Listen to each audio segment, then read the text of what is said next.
Entre hilos, el poder de la conversación, un doble clic a los clásicos y conceptos del pensamiento social, presentado por la Escuela de Gobierno de la Universidad Adolfo Ibáñez. Hola, ¿cómo están? ¿Cómo estás tú, Daniel Chernilo? Muy bien, Francisco, ¿cómo estás? Bien. Bienvenidos a un nuevo episodio de Entre Hilos en el Mostrador. Daniel, parto al tiro con una pregunta dura y complicada. ¿Estamos frente al fin de la globalización o no? No, a ratos da la impresión de que sí, ¿no? Aunque nosotros grabamos con alguna anticipación estos episodios, ¿no? Y con la impredictibilidad de algunas de las decisiones económicas que ha tomado Estados Unidos, no sabemos, quién sabe, cuando este episodio salga al aire en qué vamos a estar.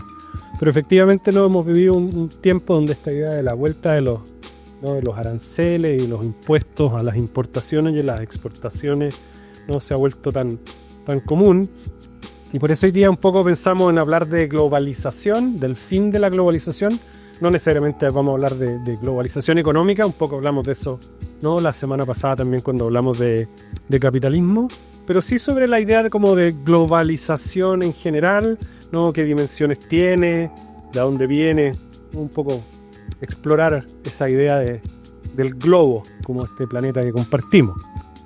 ¿Qué es la globalización en términos bien para gente como yo? Definiciones concretas. La globalización, ¿no? Así como comúnmente se la definió, se comenzó a hablar de globalización alrededor del fin de la Guerra Fría, ¿sí? Como asociado a la idea de que con el fin de la Guerra Fría, con el fin de la existencia como de dos grandes bloques, ¿no? En la famosísima tesis de Francis Fukuyama del fin de la historia, íbamos a llegar a un único sistema económico para todo el mundo, el capitalismo, un único sistema político para todo el mundo, la democracia, y por tanto íbamos como a venir a vivir en este mundo global, en este mundo unificado. Coincide además que la primera década de los 90 es la expansión del Internet, ¿no? Y un poco como en la imaginación de los intelectuales y de los académicos, ¿no? De la época, ¿no? Aparece un poco también esta imagen, ¿no? De que entonces vivimos en una época global porque hoy día la conectividad, ¿sí? es un fenómeno como global. Yo lo recuerdo también biográficamente, pero es uno de los como primeros eventos como mediáticos contemporáneos globales, la invasión de Saddam Hussein a Kuwait del año 90-91, CNN, que en esa época todavía era una cadena de televisión relativamente oscura, ¿no? De Estados Unidos, ¿no? Hace una transmisión en directo de este bombardeo. Hay un periodista muy famoso que se llama Peter Arnett, que está en el techo de un hotel en Bagdad, y aquí estamos reporteando desde Bagdad, están las balas, pam, salen las balas, y el tipo que está en Atlanta le dice, Peter, ándate a un subterráneo, no te vayan a... Y el tipo hace como este reporte en vivo y en directo de la guerra. Entonces el día que teníamos medios de comunicación que nos permitían en Chile estar viendo en directo un canal norteamericano, ¿sí? De la guerra que estaba sucediendo en el Medio Oriente. Esta idea como que vivimos esta condición global. Y sobre eso hay ideas anteriores de globalización, a lo mejor podemos hablar un poquito de eso. Entonces uno empieza como a colocarle como distintos apellidos a la globalización. Hay una globalización tecnológica, evidentemente. Hay una globalización financiera. Hay globalización cultural, asociado, no sé, de Hollywood en adelante, por ejemplo, a las películas norteamericanas, globalización económica, los tratados de libre comercio, globalización jurídica, tratados internacionales, sistemas de derechos humanos, etc. Mientras hacía referencia a la guerra en Irak, Kuwait, yo pensaba que no había nacido. Y que por lo tanto, de cierta manera, la globalización no fue un concepto que yo tuviera que aprender como algo nuevo, sino que era un poco el medio ambiente, ¿no? ¿Qué efectos genera esa diferencia entre nuestras generaciones? Y esto, porque estamos nosotros dos aquí, pero la diferencia entre que yo sienta que soy parte de un mundo súper globalizado, en que todas las cosas que tenemos aquí encima son fabricadas en distintas partes, que podemos hablar más de un idioma, incluso solo como traduciendo con el teléfono, con una persona que vivió hace 100 años, por ejemplo, que nunca salió de la ciudad donde nació, que probablemente los bienes que usaba eran producidos en el país. Me voy a ir a 1755 solo para contestarte, 1755, solo para no sentirme viejo, porque me tiraste un viejazo, pero tremendo. La idea de globalización, yo la refería a los años 90, pero uno la puede rastrear también en distintos contextos y voy a llegar a la cosa generacional. Es una idea que uno puede como plantear de manera más intuitiva, ¿no? Con la idea de en qué momento los seres humanos comienzan a imaginarse, y con algún nivel de realidad, ¿sí?, que viven en un mundo interconectado. ¿Sí? Entonces, para nosotros son los eventos mediáticos globales. Hace un par de semanas hablamos del fallecimiento del Papa. ¿Y por qué en 1755? El 1 de noviembre de 1755 hay un terremoto en Lisboa, ¿no? 1 de noviembre, ¿no? El Día de los Muertos. El nacimiento de María Antonieta ese año. Y ese terremoto se transforma en un evento mediático no global, pero paneuropeo. Se transforma en una noticia en toda Europa, porque se le da como características cataclísmicas, no solo por el terremoto, sino porque por la fecha en la que ocurre y porque muere muchísima gente y porque Lisboa era una ciudad tan importante, de uno de los imperios más importantes de la época, ¿no? Y se transforma en un evento, una suerte como de evento global. Entonces, lo traigo a colación porque esta idea de que hay eventos globales, esta idea de que vivimos en un mundo súper interconectado, nos viene acompañando hace por lo menos 250 años. ¿No? Uno puede pensar en los eventos de la Revolución Francesa, la forma en que las guerras napoleónicas impactaron en América Latina, ¿no? Los criollos latinoamericanos apenas se dieron cuenta que Napoleón estaba deponiendo al rey de España, dijeron aquí nosotros tenemos una oportunidad, ¿no? Y hicieron las revoluciones independentistas. Ellos eran parte de un escenario, sí, en eso estoy tratando de pensar, ¿no? De una visión global, la inauguración del Canal de Panamá, la Primera Guerra Mundial, el atentado a las Torres Gemelas. ¿Sí? Entonces, en alguna medida la idea de globalización como que apela a esta capacidad de que en algún momento, para hacer sentido de lo que me está pasando, no me basta el barrio, no me basta la ciudad, no me basta la nación, necesito hacerme parte y sentirme más parte, ¿no? de esta, ¿no? del conjunto de la humanidad, para hablar así como en términos más grandilocuentes. Entonces uno podría partir con el terremoto de Lisboa y terminar con el COVID, para decir algo. ¿Sí? Como estos grandes eventos. Dicho eso, por supuesto, en distintos periodos más breves, ¿no? Uno puede como marcar como cambios generacionales asociados a la instalación de determinadas tecnologías o determinados procesos, donde uno como que toma distancia o hace que las referencias culturales como más básicas, sí, ya no pertenezcan necesariamente a que todos veíamos el único canal que está, ¿no? transmitiendo el domingo a las 9 de la noche, sino que tengamos esta pluralidad de visiones, ¿no? asociado a que, como tú creciste en un contexto distinto al mío, ¿sí? las ofertas de consumo cultural y de bienes culturales, para quedarnos solo en ese ámbito, eran mucho más altas. Queda como dando bote, ¿no? Y no quiero hablar de política contingente, pero sí, ¿qué pasa en este mundo que es altamente tecnológico, que está altamente interconectado, que es bastante inmediato por internet, por las comunicaciones, con un gran volumen de capital fluyendo, y que sin embargo genera espacios donde pareciera ser que la globalización no es un valor y tiende a ser un disvalor? Estoy pensando en los problemas de migración, el proteccionismo, el cierre de fronteras, etc. ¿Qué pasó ahí? Yo creo que ahí como que yo distinguiría dos cosas. Una es como esta idea de que la globalización, para decirlo en ese lenguaje, es un proceso natural. Sí, yo alguna vez escribí un artículo hace algunos años y dice, mira, la primera oleada globalizadora partió hace alrededor de 30.000 años, cuando el Homo sapiens se transformó en el único homínido que poblaba la Tierra. Hasta hace 30, 40.000 años los Homo sapiens compartían el planeta con otra serie de distintos homínidos. Pero en algún momento el Homo sapiens gana la carrera evolutiva y se globaliza. Entonces uno puede pensar la globalización como parte de la historia de la evolución de la especie, ¿sí? De manera súper neutra, decir, bueno, no, las poblaciones han migrado toda la vida, habían intercambios, en la medida en que las tecnologías aumentan, uno hace intercambios con la gente de la villa al frente, con la villa que está un poco más lejos, eventualmente con la gente que está al otro lado del mundo. Entonces, desde ese punto de vista, como que no habría mucho que decir. El tema es que evidentemente la globalización de las últimas 3 décadas, ¿sí?, no es ese proceso natural, sino que es un proceso político y tecnológico y económico, ¿sí?, que tiene como orientaciones específicas y que ha tenido como una de sus consecuencias, no la única, algunos podrán decir tampoco la más importante, es discutible, que es la transformación en muchas partes del mundo. Hicimos un episodio sobre Branko Milanovic sobre este tema, la transformación de los mercados del trabajo en muchas partes del mundo.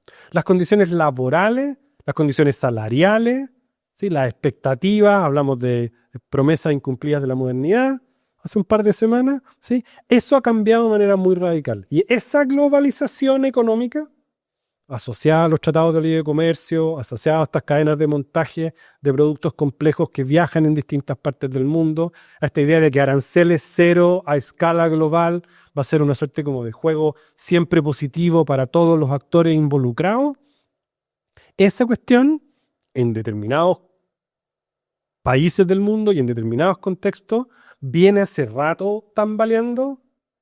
Y cuando eso tambalea, entonces la política, que no se ha globalizado tanto como la economía, ni como la cultura, ni como la tecnología, porque la política sigue siendo principalmente nacional, reacciona de una manera muy antiglobalizadora.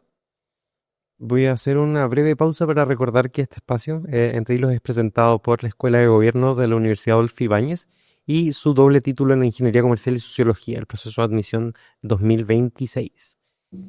¿Por qué tambalea? ¿Por qué tambalea la globalización y por qué pugna con la política? ¿Por qué podría pugnar con la política?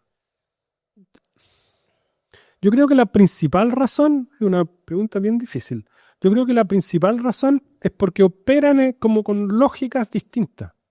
Porque para los procesos de integración económica, para los procesos de integración tecnológica, las fronteras nacionales tienden a ser bien arbitrarias, bien artificiales. Y entre más se las puedan saltar, entre más porosos sean esos bordes nacionales, mejor.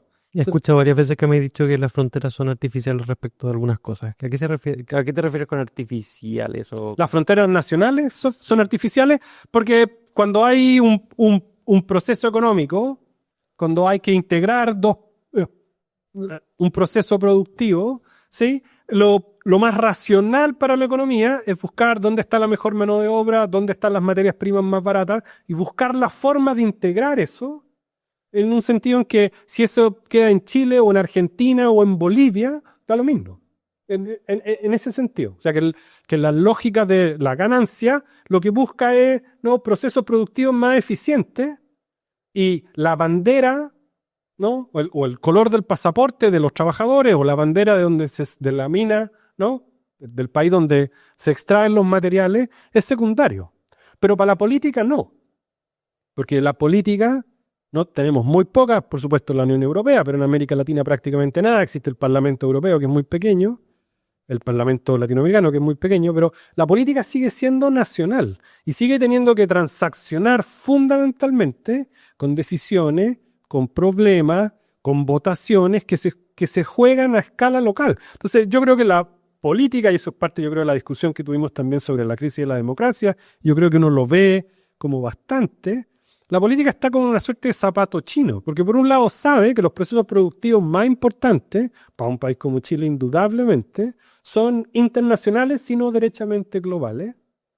Pero al mismo tiempo, su grupo objetivo, los votantes, los beneficiarios, los grupos de presión, los distintos actores, se siguen manteniendo, siguen operando, ¿no?, sobre la base de criterios nacionales. Entonces yo creo que ahí es por eso que hay una tensión, porque la lógica económica y la lógica tecnológica no necesita valores, identidad, cultura, tradición, que son el tipo de cosas, solidaridad, que son el tipo de cosas que ofrece la nación. ¿Y cómo crees tú que se sintetiza o se puede resolver este callejón? Yo sé que quizás si tú hay la respuesta podría ser presidente de un país o no sé, de parlamentario. Pero, pero ¿qué piensas tú de cómo va a operar en los próximos años el avance de la globalización o el retroceso? Yo creo que es difícil pensar, yo creo que el COVID en ese sentido fue como una experiencia súper significativa para todos. Es súper difícil pensar como en el retroceso de la globalización con mayúsculas. Insisto, desde que grabamos hasta que este capítulo salga al aire, a lo mejor Trump va a haber hecho Quizá ya no estamos aquí. muchísimas cosas, pero lo que ha pasado en las primeras semanas es que uno impuso tarifas, se devolvió, después la subió, después la volvió a bajar. Entonces, esta idea de como que del fin de la globalización me parece un poco, en ese sentido, un poco utópico, en el sentido como más específico de la globalización como proceso de integración económica, como la vuelta a los aranceles. Eso no significa que pueda haber un rebalance en un montón de dimensiones respecto de, y esto es algo que en Europa viene pasando hace tiempo, por ejemplo, cuotas migratorias, restricciones a la importación o exportación de determinados productos, cuotas respecto a la participación.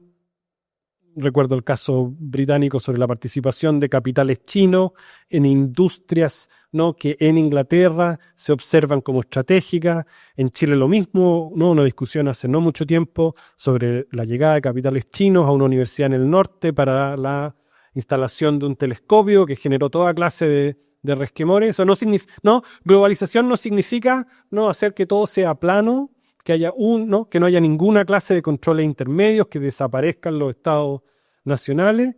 Entonces, esa globalización que no ha existido nunca, creo yo, o sea, no se va a imponer. Del mismo modo que no vamos a volver a vivir, yo creo, no vamos a volver a vivir en un mundo donde solo vamos a tener 2 canales de televisión, ¿no?, controlados por el Estado de turno. Y esa va a ser toda la oferta cultural en lo que vamos a tener. Lo que sin duda va a suceder, creo yo, es que se va a tener que producir alguna clase como de nuevo equilibrio.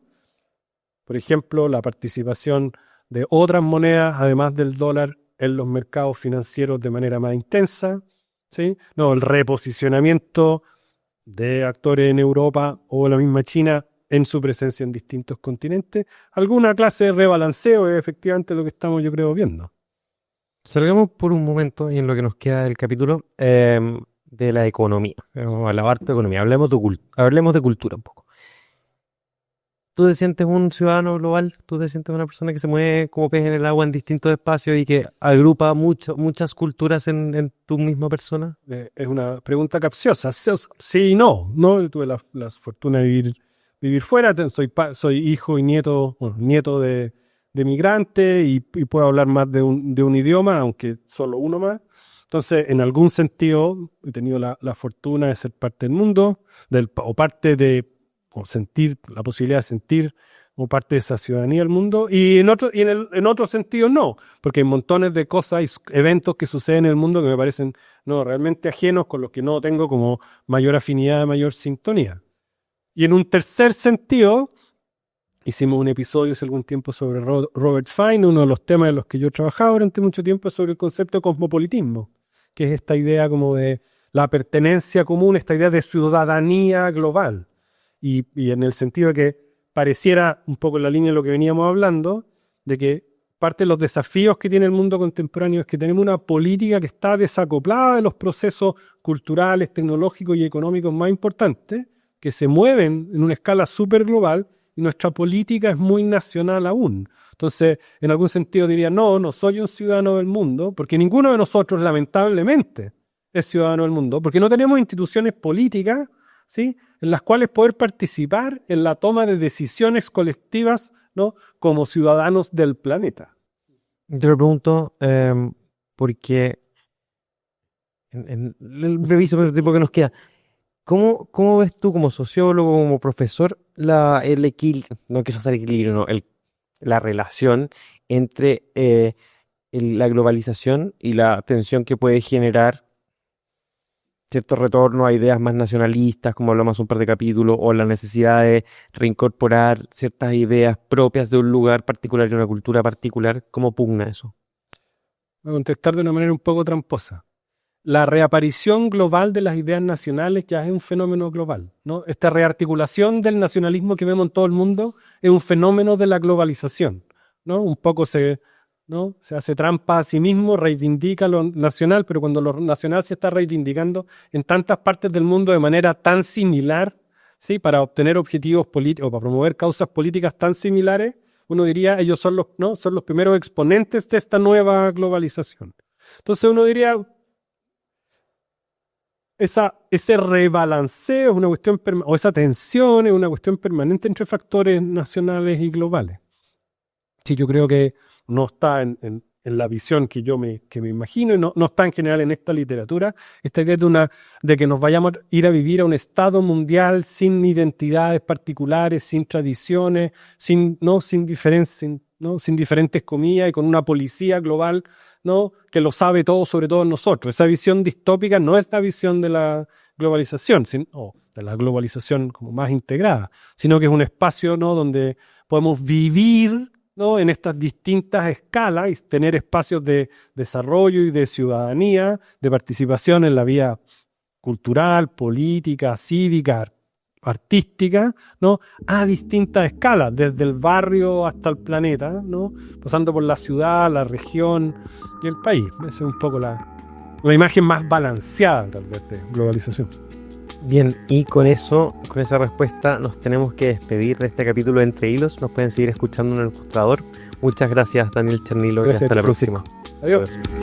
Entre Hilos, el poder de la conversación, un doble clic a los clásicos y conceptos del pensamiento social. Fue auspiciado por la Escuela de Gobierno de la Universidad Adolfo Ibáñez.